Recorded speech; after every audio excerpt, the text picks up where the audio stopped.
Hello, and welcome to another episode of the Nerd Archivist. I am your host, Brandon, and today we are doing something a little different. Or at least, I'm doing something a little different.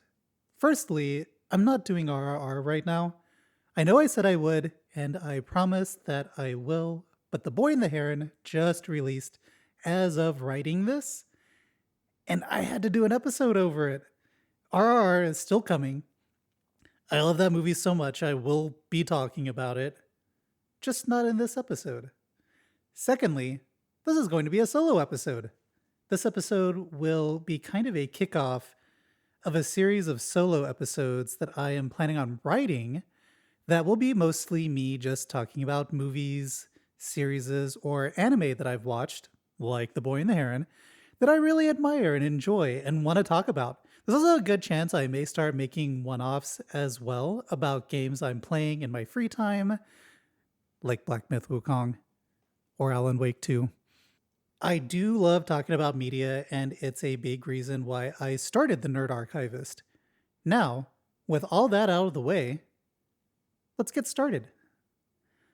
The Boy and the Heron is Hayao Miyazaki's latest and possibly last film, and it slaps. My girlfriend and I went to see it in theaters when it first released, and I was hooked from start to finish. The movie, 2 hours and 3 minutes in total runtime, is about a young boy named Mahito who loses his mother in a burning hospital in Tokyo during World War II and is largely about his journey to make peace with his mother's death while also learning to accept his father's remarriage and new baby sibling on the way.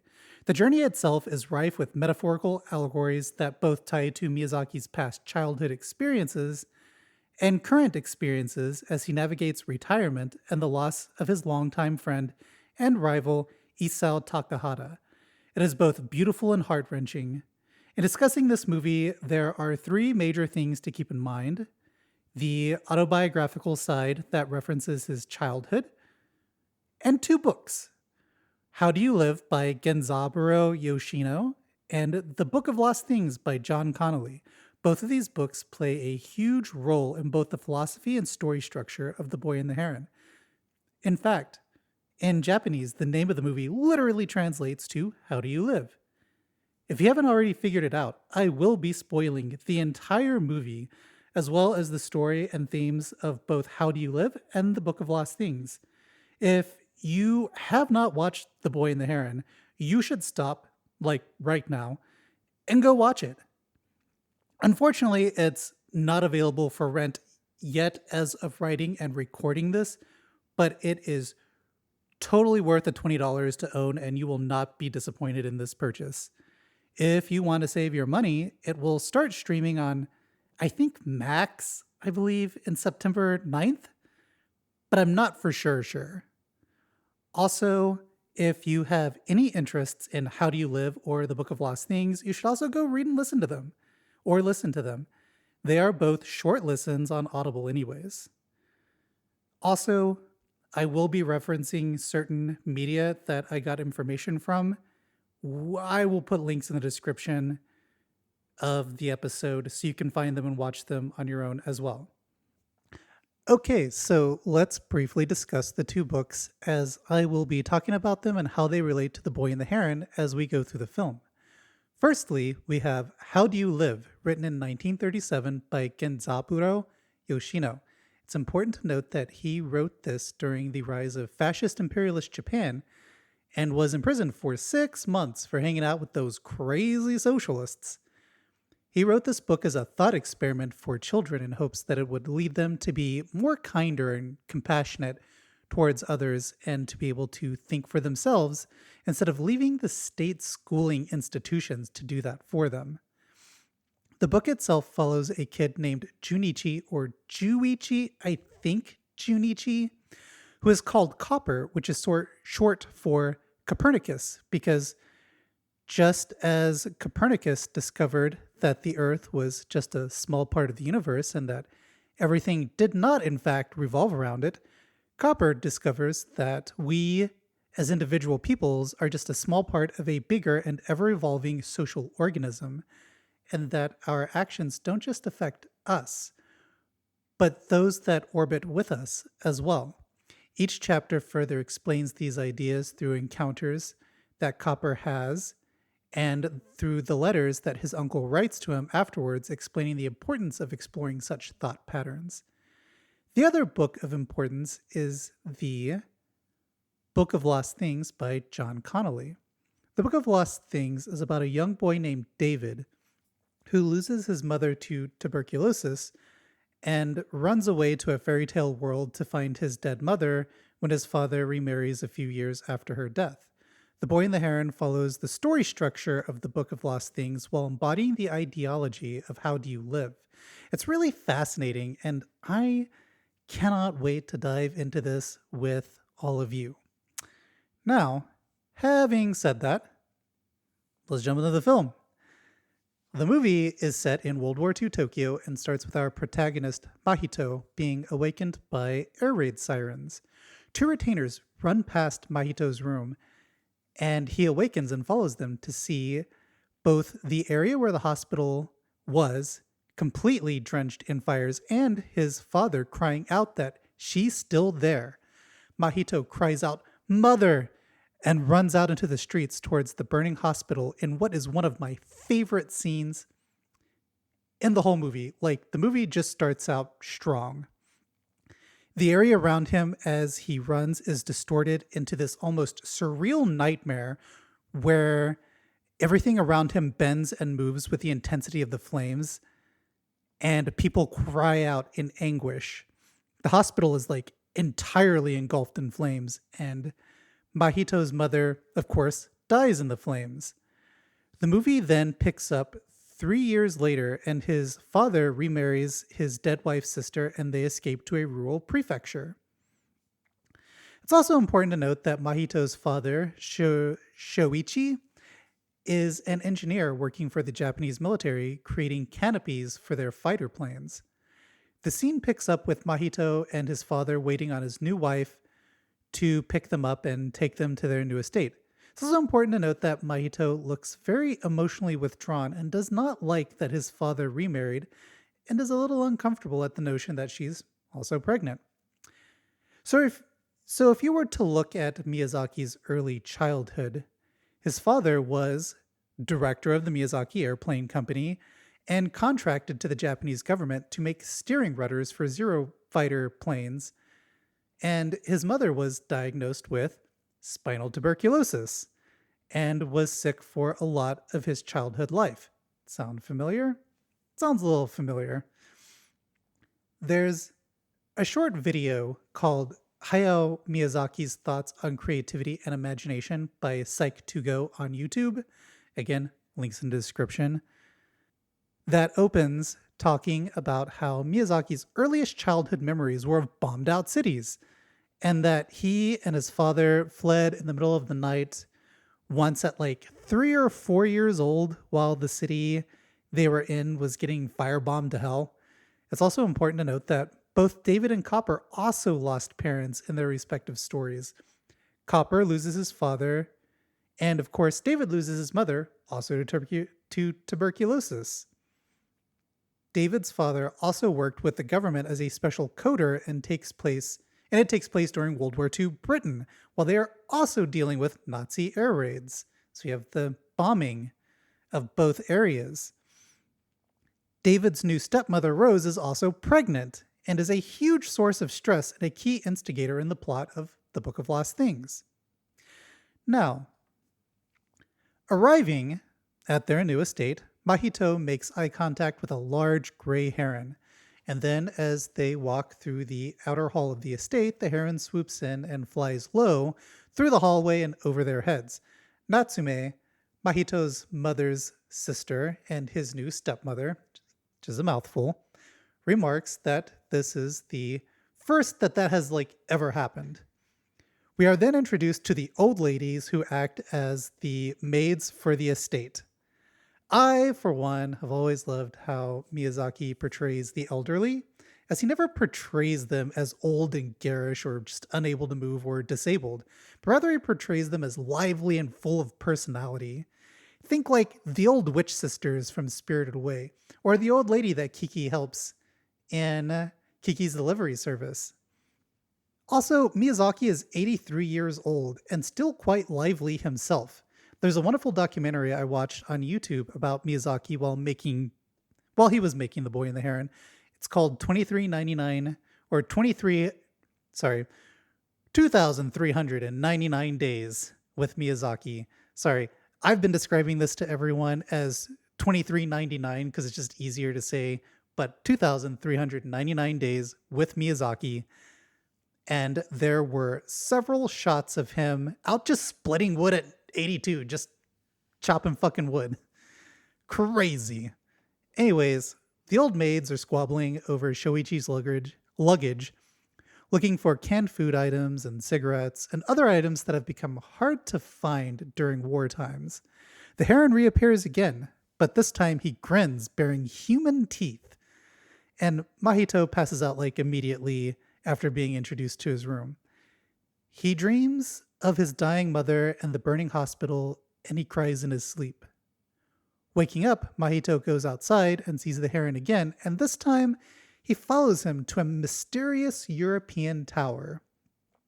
The Heron enters it through a large window, but the entranceway is collapsed and Mahito is unable to follow comfortably. I mean, he tries, but the opening is like really tiny, and he almost like cave hole shimmies in. It looks really uncomfortable. I couldn't do it anyways. I'm claustrophobic. He hears his stepmother and two other maids calling out for him, so he very reluctantly stops and returns back to the house, but not before picking up a heron feather. Woo! This'll definitely come in handy later on in the story. So his stepmother tells him that the tower is built by her great-granduncle and that he was a foreigner who came to Japan during the Meiji era. He was interested in reading and he spent way too much time reading books. Apparently, he built the tower and became obsessed with it, going insane and also disappearing after entering the tower one day. Natsuko's grandfather, who was afraid of the tower, had it sealed after his disappearance, and that's kind of just the way it's been ever since. Mahito then, after hearing this story, gives Natsuko the single most meme-worthy line ever, "Thank you for the tea." He then leaves. Later that night, he sneaks out and sits on the staircase and falls asleep. He once again dreams about his mother dying, but this time she's calling out to him saying, "Save me, Mahito, save me." The next scene introduces Mahito to his new school and classmates. And well, they don't really get along very well. And the kids, they pick fights with him and shit. Overcome with emotions, he picks up a rock on the way home and self-harms by hitting himself on the side of his head with it. He just clunks himself with it. And it causes like a deep bleeding gash above his ear.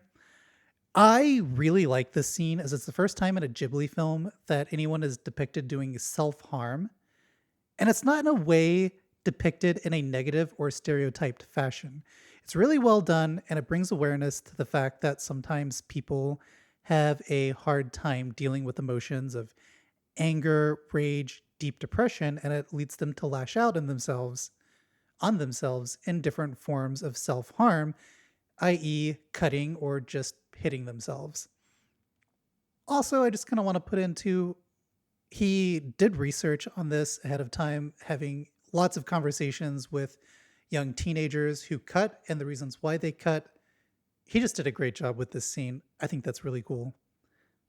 Anyways, when Mahito arrives at his house, the old housemaids are beside themselves and just doting over him.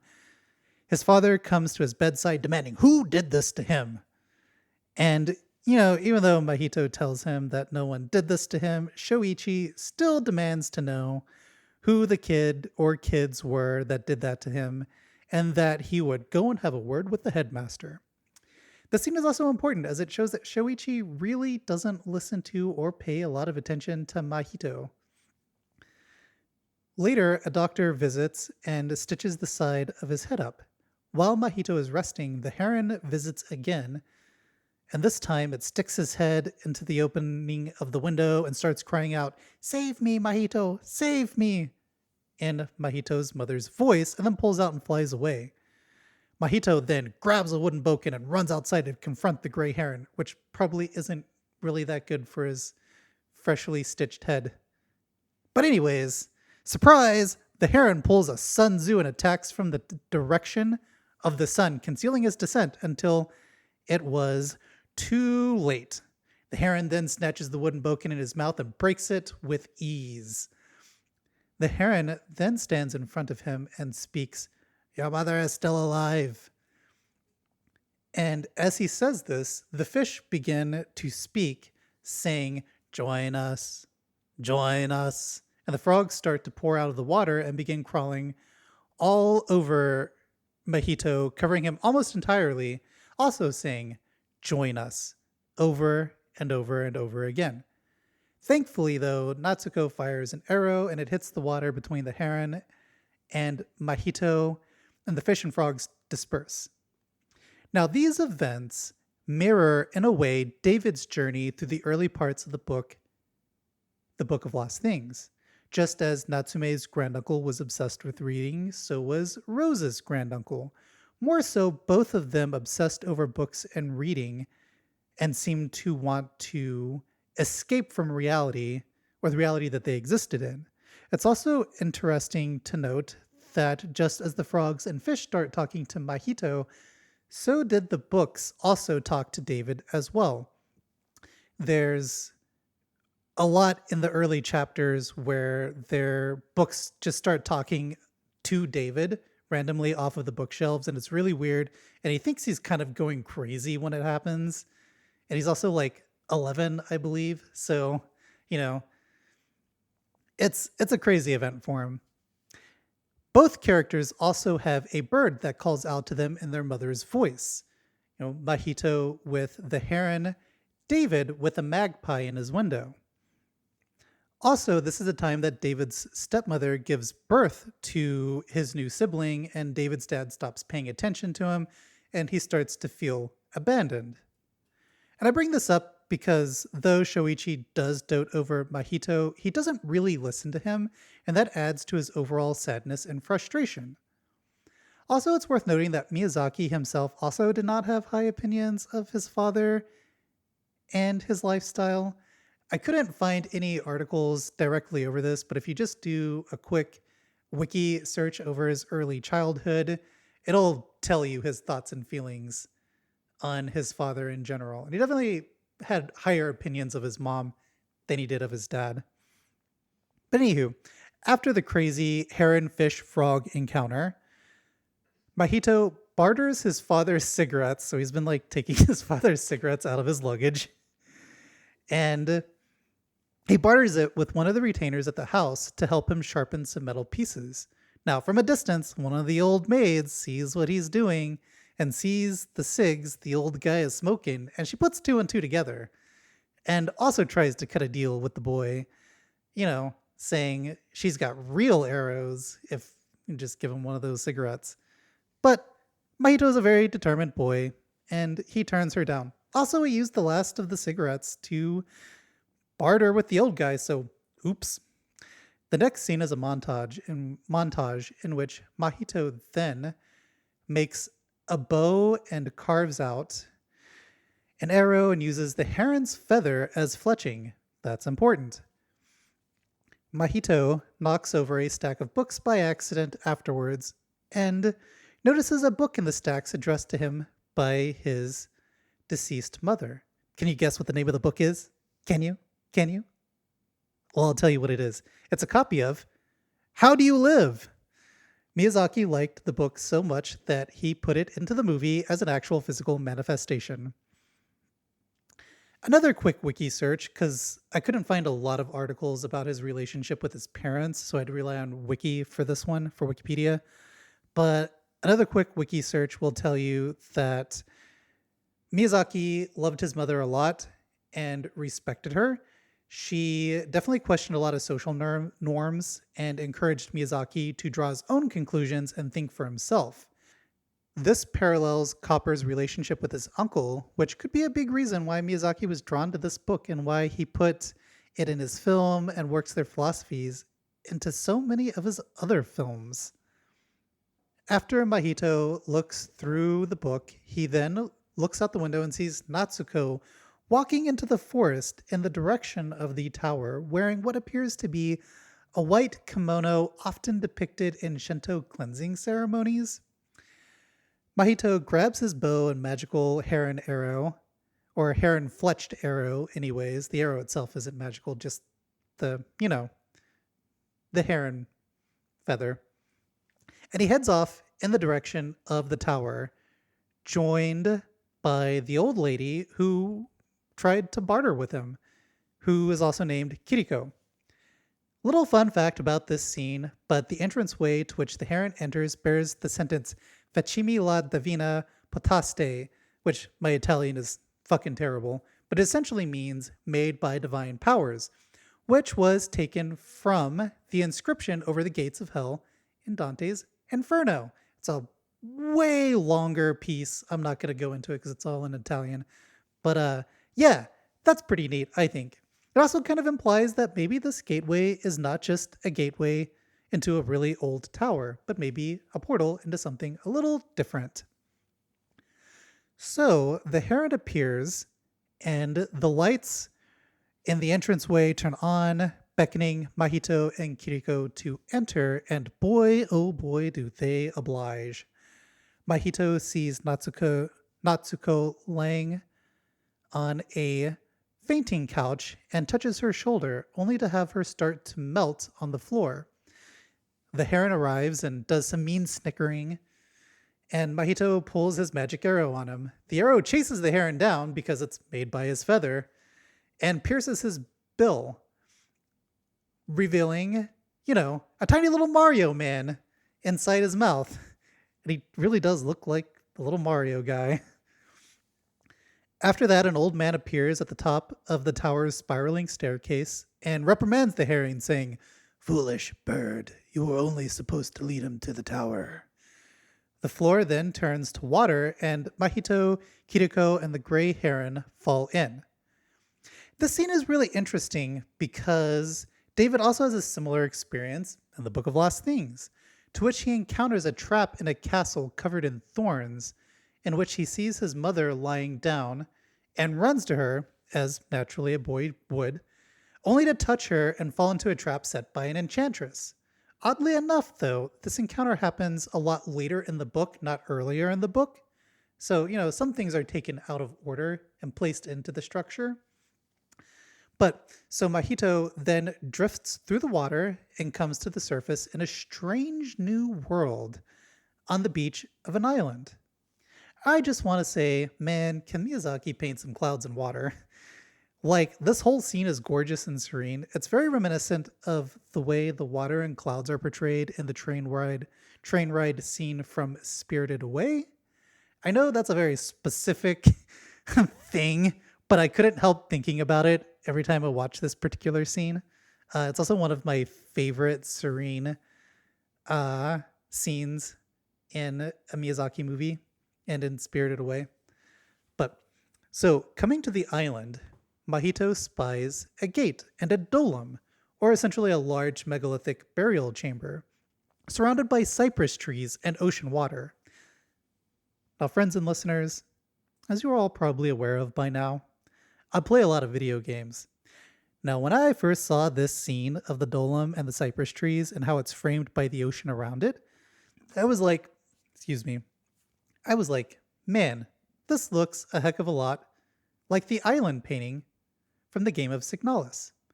Now, if you haven't heard of Signalis and you love indie survival horror games inspired by stuff like Silent Hill, you should definitely look into this game. It's so damn good. As it turns out, both this particular scene with the dolum and the cypress trees, and the painting from Signalis were both inspired by a real painting called Isle of the Dead by Arnold Bachlin. I love it. Also, this movie has a lot of Vanitas symbolism in it, so you'll see a lot of dolum-like structures again through the movie. a lot of things just in general symbolizing death. As Mahito approaches the gate, he gets bum rushed and bamboozled by a gang of talking pelicans that both want to get in through the gate and also just want to eat Mahito. Suddenly, a young woman appears and swings fire at the pelicans, chasing them off. As it seems, the heron feather from the arrow also kept the pelicans from being able to eat him. Interesting. She warns him not to disturb the burial chamber and then does a quick fire ritual to appease the disturbed burial chamber. So you already kind of get a sense that there are kind of rules in place for these kind of things. This will come back later. As they board the young woman's boat, she explains that this world is mostly filled with dead spirits and that they all rely on her to bring them food from fishing. It appears that the world that Mahito finds himself in is a world in which the dead congregate. Mahito looks off into the distance and sees lines of boats in the water filled with spirits sailing in a straight line. The scene is also very similar to the scene from Porco Rosso, where Porco Rosso looks up into the sky and sees, like, I think, is it Porco Rosso or is it like The Wind Rises? I can't remember because both of those deal with planes, but there's a scene that involves seeing planes of dead pilots from all sides of the war, just kind of like going in a line. It reminds me of that, essentially. Now, while traveling back to her home, they catch a giant fish to sell to hungry spirits, and then she makes Mahito clean it, because if you stay, you work. No freeloaders. And man, did Miyazaki did not spare any details with this scene. It's pretty gross, but also beautifully animated in how the organs in the stomach fall out of the giant fish. Kind of reminds me of how some of the body horror was depicted in Akira, specifically with Tetsuo towards the end when he just like loses control of his power and his like body and organs just start coming out. Really cool. If you know, you know. Also, we are introduced to what seems like a Ghibli staple at this point. The very cute and the bestest boys, the Wara Wara. Like in most Ghibli movies, the Wara Wara are these cute little floaty spirits similar to the Kodama and Princess Mononoke, the little soot helpers in Spirited Away. They are cute and goofy, and I adore them. There's also more to the Wara Wara than meets the eye, and as night approaches, they puff up like balloons and start floating up into the sky. Thousands upon thousands of the Wara Wara spiral up into the heavens, and the young woman explains that when they mature, the Wara Wara float up into the heavens to be reborn as children in the human world. But this magical moment is cut short as a swarm of pelicans descend upon the floating Wara Wara and start eating them. They panic, but a mysterious pyrokinetic woman dressed in red, who also kind of looks a little similar to Natsuko, dressed in red, standing in a small boat nearby, starts shooting fire at the pelicans, chasing them off.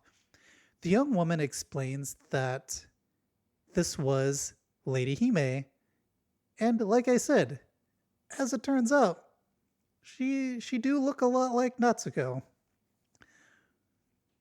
Later that night, Mahito hears a sound outside and investigates to find a pelican. The pelican is old and dying from the wounds inflicted on him by Lady Hime. The old pelican begs for death as the pain is too much and tells him that they are not from this world and were brought here by the king and they cannot return. Or by the master of this world, the master of the tower, and they cannot return. No matter how high they fly, there is nothing for them to eat, so they rely on the Wara Wara for sustenance. But when they eat the Wara Wara, they are consumed by fire, by Lady Hime. The pelican dies, saying that the waters in this world are truly cursed. Feeling empathy for the poor creature, Mahito buries it. This scene really pulls from the book How Do You Live, as Mahito shows empathy for the dying pelican regardless of his actions and is not fully judgmental on the bird. The book also talks a lot about how great actions done in selfishness do not benefit but harm others, which feels a lot like the warped situation with the pelican, as he was unwillingly brought to a world that it can't survive in by the master of the tower and left to fend for itself by eating the water. Now, the gray heron also shows up during this time, and Mahito goes back to sleep. A huge point of interest in this next scene is that he kind of awakens with little old maid dolls surrounding him. They look strangely familiar to the old maids from Mahito's house. Also, the young woman says to be careful as they're watching over him. If you haven't already guessed it, Mahito will guess it, and he's like, "You're Kiriko, aren't you?" And, the old smoking maid from the house.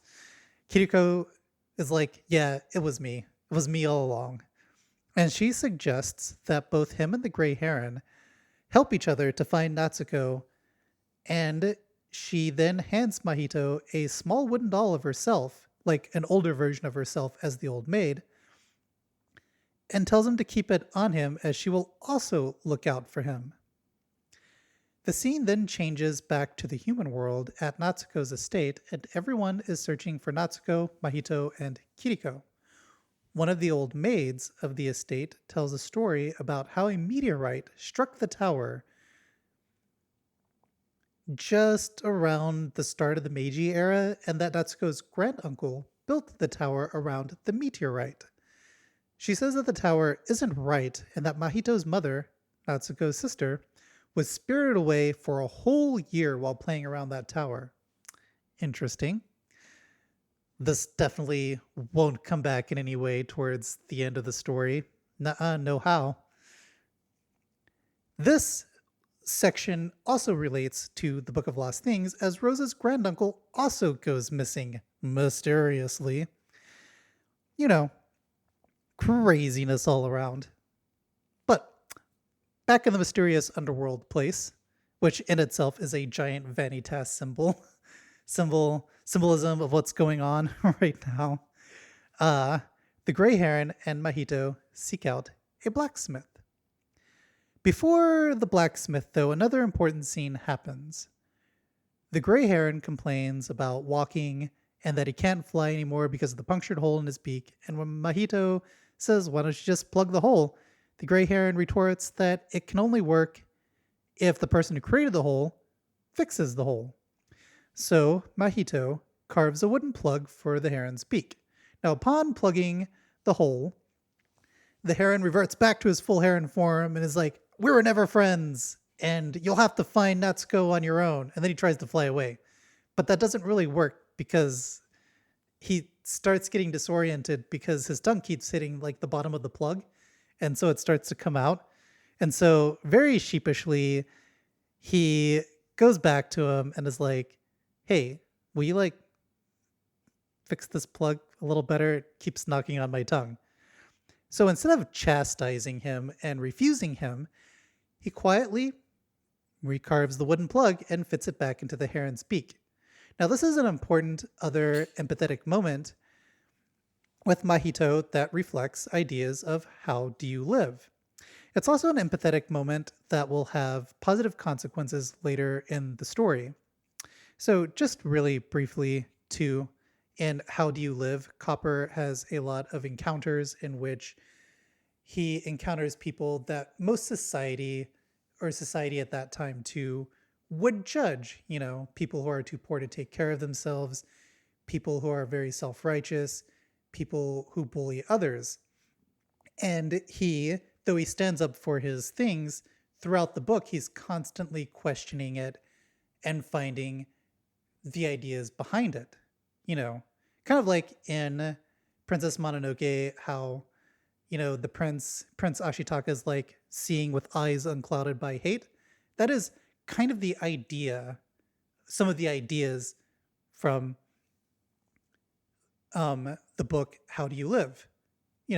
This is shown through Mahito in his interactions where he's not really judging, and though he is frustrated or angry with these people, he still kind of finds a nice balance with them and finds a way to work with them. I think that's a really cool tie-in. So Mahito and the Gray Heron arrive at the blacksmith's house, but instead of a blacksmith and his family, they see parakeets standing guard. Really big parakeets.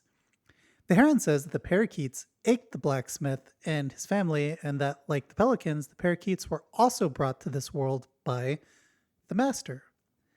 The heron acts as a decoy to lure the parakeets away, and Mahito attempts to sneak into the house, only it doesn't really work because there are still parakeets in the house, and they very quickly surround him.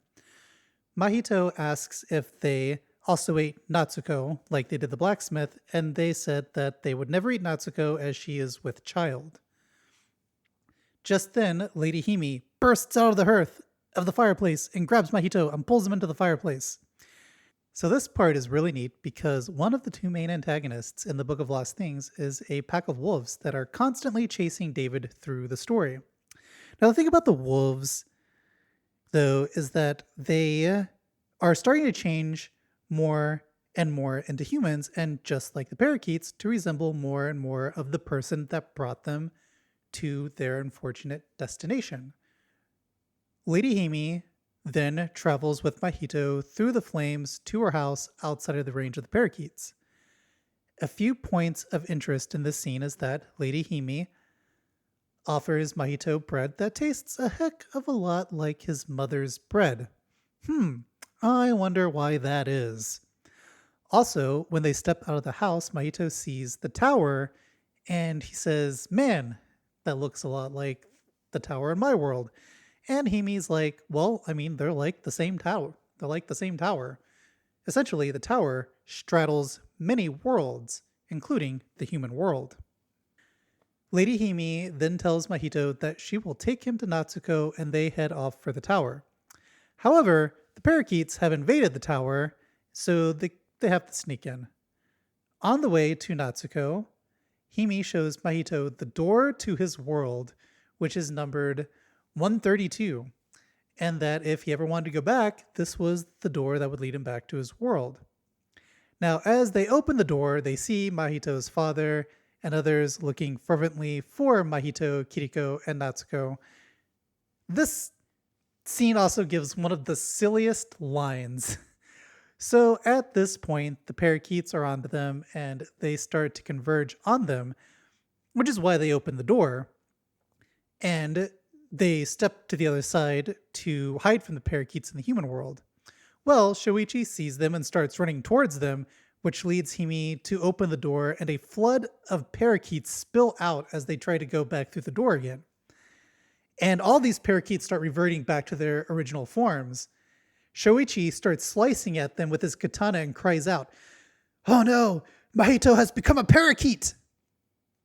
In the documentary 2,399 Days with Miyazaki, there is a clip of the voice actor as he was recording this line, and immediately after he yells this sentence out, starts bursting into laughter. It was like, what is this movie? So, anywho, Mahito refuses the offer to go back and continues the search for Natsuko. Lady Hime tells him that Natsuko wants to have the child in the meteorite, but Mahito insists we must bring her back. The tower itself is built around the meteorite and has merged with it, creating many deep cavernous rooms throughout the tower in which the parakeets have taken over. They travel through a series of stone paths carved into the meteorite until they arrive at a doorway with curtains covering the entrance. Mahito enters and sees Natsuko lying on a stone bed. It's interesting to note that the entrance to the birthing chamber also, and the bed that Natsuko lies on, resembles that of a dolum, and the place where you lay a dead body in the dolum, kind of like the big rock bed area. You know, more Vanitas symbolism. Now, Natsuko wakes up and is very furious that he's there because he really shouldn't be there, and tells him to leave. The meteorite reacts to her feelings and pushes him out of the room. Mahito falls into Hime's arms and cries out for his mother. Angry, Hime ignites the curtains in the entranceway, and all of the cloth lying around the chambers that also pushed Mahito out burst into flames. And then she asks the master of the stone to allow her sister to leave with the boy who will be her son. What? Yep, everything comes full circle. Hime is Mahito's mother and Natsuko's sister, but in child form. And she most likely looks like this because this is the period in which she was spirited away, because the tower and the meteorite converge all time points and many different worlds. So, of course, they would be there at the same time. Everything is timeless. However, as Natsuko gets up, the meteorite sends a surge of energy that knocks out both Mahito and Hime. Now, Mahito awakens in a strange triangular glowing hallway that leads him to an old man with crazy hair sitting behind a table. He adjusts a set of building blocks with a pencil and declares that the world will last another 3 days. Whew, glad that got figured out. He then reveals himself to be the granduncle that disappeared into the tower and that this is his world. Wow. He is the one that people keep referring to as the master as well. Granduncle shows Mahito the source of his power that allows him to maintain the world, which is literally a giant floating stone. This particular scene is actually one of the scenes from the OG trailer that made me want to watch this movie in the first place. Well, that and the Heron smiling with human teeth. That shit was crazy and it hooked me. Let's be honest, it hooked all of you too. Can't hide it. The granduncle tells Mahito that he is growing old and needs a successor to keep the world maintained, and offers the power to Mahito as only a successor of his particular lineage can take his place. The granduncle gives him a series of wooden building blocks to add to the world, but Mahito rejects them as he realizes that they aren't wooden blocks, but actually blocks made from gravestones, and thus filled with malice. This is another scene that relates heavily to the Book of Lost Things. So David, in the book, is traveling through the fairy tale fantasy world to see the King of the Lands because he has a book called the Book of Lost Things. And in this book, there could be a way for him to get back to his world. Now, when he finally reaches the king wants to transfer his power as king to the boy David, as he is also too old to continue and needs a successor. However, upon sneaking a peek into the Book of Lost Things, David discovers that the king is actually Rose's granduncle. See how it all relates? And this is where he and his sister disappeared to. I think this is also a prominent time to talk about Miyazaki's relationship with Isao Takahata. Now, Miyazaki and Takahata have been making animations since the 60s when they first met. It's also important to note that Takahata was like 5 years older than Miyazaki and was kind of a mentor to him. He looked up to him. Takahata essentially poked and prodded Miyazaki to make the movies that he made, and in turn, Miyazaki was always trying to impress Takahata with his movies. There's a real funny scene too in the documentary where Miyazaki shows they're talking about the making of Nausicaa, the Valley of the Wind, and Miyazaki gets really mad because Takahata says it was like a 30 out of 100, while everyone was giving it 100, and Miyazaki got really mad, and so later on they interviewed Takahata about that before he died, and he was like, "Oh, did I say 30? I just felt like everyone was giving it such high praise, and I didn't want it to go to his head, and I wanted him to keep making movies, so I told him it was a 30. That was how their relationship went, essentially. And so it was after Takahata's funeral that Miyazaki, also in the documentary, talked about writing Takahata into The Boy and the Heron as granduncle. In fact, after this point, he only referred to granduncle as Takahata. He'd be like, Takahata's really like stressing me out with this point. I don't know what to do with Takahata in this point. It's a little neat thing. But back to the story. So Mahito then awakens once again, and he is tied to a thing and to like a piece of wood, and a parakeet is sharpening a blade. He's been caught, and it's roasting time. However, the heron saves him by sneaking in using a parakeet disguise. As they sneak out, the heron tells Mahito that the parakeets have Hime and plan to use her as leverage to the master of the tower for more land and power, and that both entering the chamber and Lady Hime showing him to the birthing chamber was a serious taboo broken. Now, remember when Natsuko was angry and I was like, he really shouldn't have been there? Well, that was why. It was actually off limits and a huge taboo that has serious consequences if you break that taboo. And the parakeets are going to use that now. As they reach an opening, they spy the Parakeet King with Lady Hime in a glass bed container. The Parakeet King takes Lady Hime to the start of the tower and addresses his fellow parakeet soldiers. The parakeet soldiers bear two kinds of flags. One is a red flag with a blue bird on it, or like a gray bird or bluish gray bird on it, displayed in a similar fashion to that of the Nazi eagle symbol, also known as the Reichsadler, and another flag with the words Duke or Duch on it, D-U-C-H.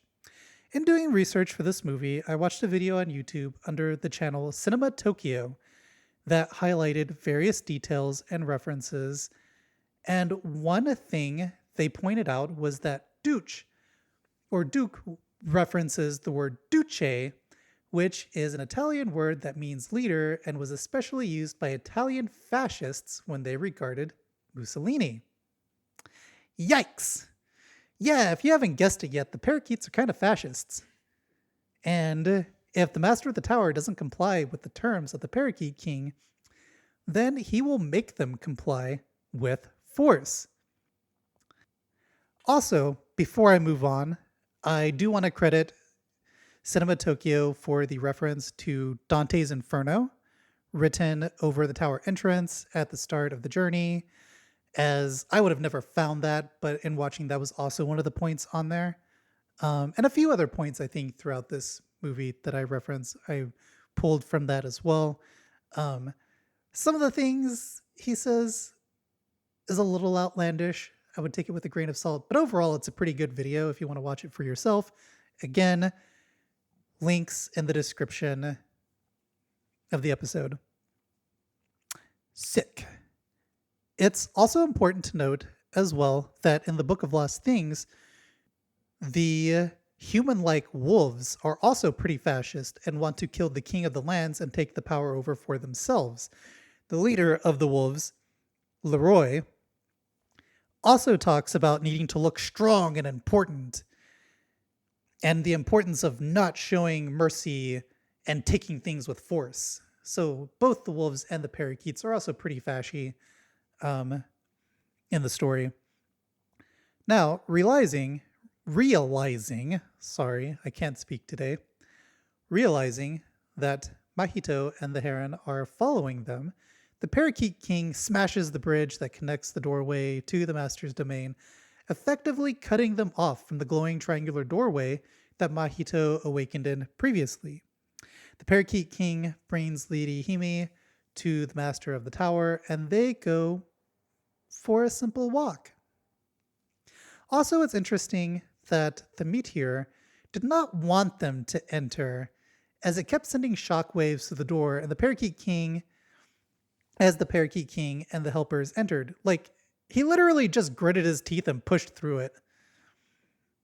The Parakeet King tells the master tells Granduncle that a great transgression was made, and it shouldn't be taken lightly. But the master laughs it off, and he stays firm that he really wants Mahito to take his place. The Parakeet King returns Lady Himi to the master and leaves, but is definitely not done, nor does he actually leave. Mahito and the Grey Heron pull themselves out of the fallway, out of the fallen stairway rubble to realize that they are nonetheless still standing in front of the doorway to the master of the tower, or granduncle. So they enter, and interestingly enough, the meteor does not fight them. Mahito reunites with Himi, and they exchange words of happiness that they were both safe. Now, they both head towards the hill with giant floating stones. On the way, another interesting note, Mahito steps on an area of the hill and it breaks, revealing that the hill is littered with used building blocks. He takes one, even though Himi says to be cautious because, they're powerful universal building blocks and whatnot. But man, he just thrusts that shit in his pocket and continues on. So Granduncle then presents him with 13 fresh building blocks that he got from different corners of the universe, all free of malice. Mahito, however, refuses again, but this time saying that the wound on his head was a wound he created himself, and it's proof that it doesn't matter if the blocks have malice because that still exists inside of him. So thus, whatever he creates will be tainted by that. Instead, he wants to take Natsuko home and go back to his regular life. Now, in a very interesting series of sentences, Granduncle says, "You would return back to a world filled with violence and thievery. Soon your world will be destroyed in flames." To which Mahito's like, that's cool. I still want to make friends and shit. Whatever. Now, this is very interesting because a very similar conversation happens between David and the Crooked Man in the Book of Lost Things. So earlier, when I was talking about the wolves, I brought up that was only one of two main antagonists. Well, the second antagonist is a figure called the Crooked Man who torments David through his journey, trying to scare David into giving him his infant brother's name. At the end of the story, when David refuses the king and his offers, just as Mahito does, and sees the ruse behind it, the Crooked Man appears and starts to threaten David. When that doesn't work, he gets angry and tells David a very similar thing. In a roundabout way, he says that he wants to return back to a world of violence on the brink of war, and that it was a horrible place filled with horrible people. Place filled with thievery and violence, and people were prone to violence, and they'll always be violent. And it doesn't matter if you go back because they will still just be violent and you can't escape it. Both of these comments were attempts to scare or persuade both Mahito and David to stay and take the power for the kingdom themselves. And of course that didn't work because they both refused it. Granduncle just says, "Okay, fine, but please stack the blocks before you go. My tower won't last." It's important to note that Takahata was also upset that Miyazaki retired after creating The Wind Rises. He made the remark that you can't just quit making films. This conflict, in a way, also mirrors the contention between Miyazaki and Takahata as creators, trying to keep the Ghibli name alive, especially if you look at the world that was created by Granduncle as a metaphor for the state that Studio Ghibli was in. Because they really can't exist without their two chief creators. Now, as Granduncle makes this plea, none other than the man, the myth, the Parakeet King himself appears and steps on the heron, which will never not be funny, and yells at Granduncle for putting the fate of their world into a bunch of rocks, essentially. Clearly, he didn't get the memo. Furiously, he also stacks all the blocks in an attempt to show that he didn't need the boy, but the stack starts to fall, and frustrated with it all, the Parakeet King pulls his sword and slices the blocks and the table that they reside on in half. This did not spark joy. The giant floating stone breaks and floods the land, destroying everything it touches, in a scene very reminiscent of the killing of the forest spirit in Princess Mononoke and the world they are in starts to unravel. Also, the Parakeet King loses his magic and turns back into a parakeet. Because like the flood of things like floods over the Parakeet King and he loses his magic and starts to turn into a regular parakeet. And, so in the Book of Lost Things, Leroy, the Wolf King, finally gets to the king and kills him, but in doing so erases himself and the rest of the wolves because, as you see, the wolves were brought into the kingdom by the king through his nightmares, and as they were nightmares of the king, they can no longer exist without him. Just as the magic rock and the rules with the building blocks by the master brought the parakeets in, they can't exist without that magic. So the parakeets doomed themselves by their own violent actions in the same way that the wolves doomed themselves by their own use of force. I really love this next sequence. It gets very surreal very quickly as the world starts to split and break and the ground beneath them starts to float away into space like discarded fabrics as they run towards the triangular glowing entry doorway. There's a sad scene in this sequence where Hime looks behind her and sees her granduncle's table and blocks, and the blocks start to float off into the endless vacuum of space and time. It seems that just as, again, this world can exist without Granduncle, the power of the stone, Studio Ghibli cannot exist without its two chief creators, Isao Takahata and Hayao Miyazaki, as I said before. So, meanwhile, while all this is happening, the world is literally falling apart, and young Kiriko and Natsuko find each other and start heading towards the door 132. Hime tells Mahito to go back to his world, but he refuses to go without her.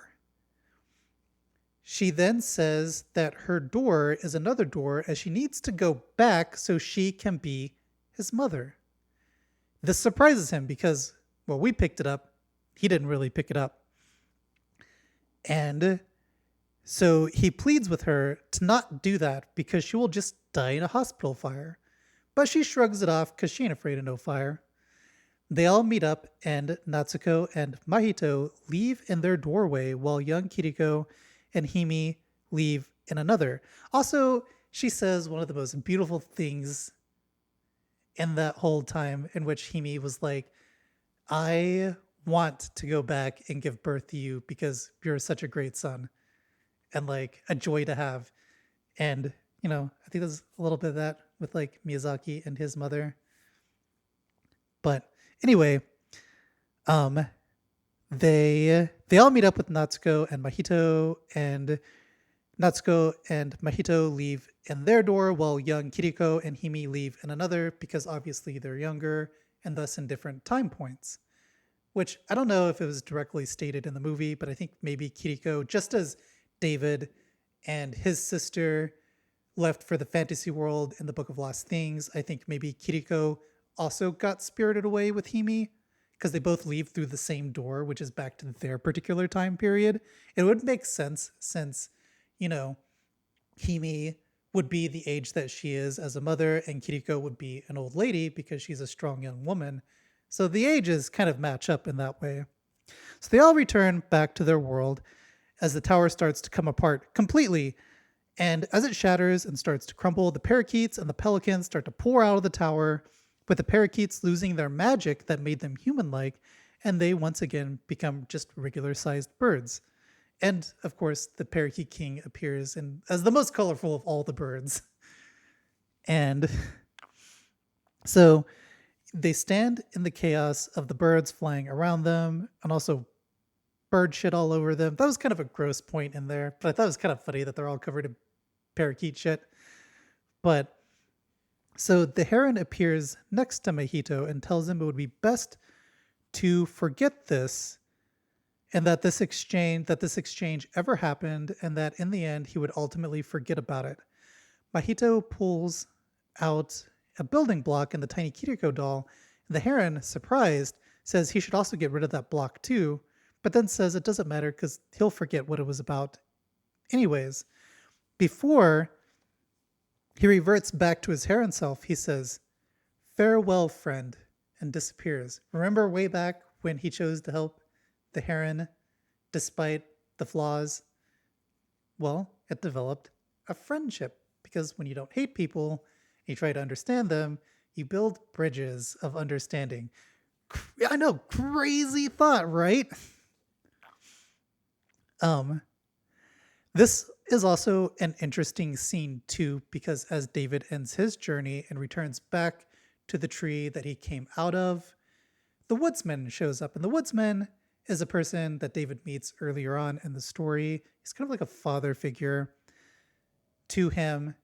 And much as the gray heron tells Mahito to forget about the world he saw, all the things that David had, the sword, the armor, the all that stuff, as he comes back, the woodsman appears and says that he should leave all of that stuff behind because his world is no place for these things and it would just create weird questions anyways. And also, I think, kind of makes a notion that he'll probably forget in time, but everyone always comes back, so it won't be gone forever. Little neat little tie-ins. Um, so the last scene then takes place 2 years after the war ended, and not Kiriko, but 2 years after the war, and Mahito is back in Tokyo, and he's gathering his books for school. Sorry, little typo there. I did not fix that in post, unfortunately.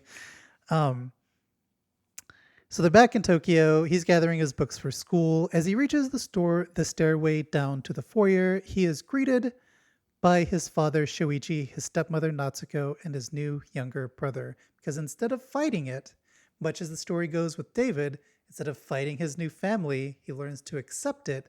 He then learns to accept Natsuko as his new stepmother and a chance to have another mother in his life. Beautiful story. Beautiful ending. Crazy. What a crazy journey, too, with this movie. Miyazaki put so much into this movie, and it was such a beautiful treat to watch it. This movie really does feel like his swan song, a true, fitting last work of art before the final end, and I hope you all enjoyed it as much as I do. But let's be honest here. I think I heard that he was already starting another movie. So, he's called The Neverending Man for a reason. This probably will not be his last movie, but it is definitely a magnum opus of sorts. It's a strong thing. Yeah, it's a strong piece. So, I hope you all enjoyed it as much as I did. I loved it, and I loved talking about this movie with all of you. Now, again, be on the lookout for the next episode in the near future, as I'll be talking about one of my favorite movies from India, RRR. Now, we are also still working on Jedi Survivor and the Jedi Fallen Order series. I'm hoping we will start recording on it soon, but as both me and Dakota are very busy people with full-time jobs on top of this, it might take a little bit longer. We're working on it. Until then, I will be doing these little short one-offs. Well, they're not really short, but they're short in quotation marks. Such short pieces. But I'll be doing these and talking about games that I'm playing currently while we wait for the recording of the Star Wars series. This is Brandon, and thanks for listening. Bye-bye now.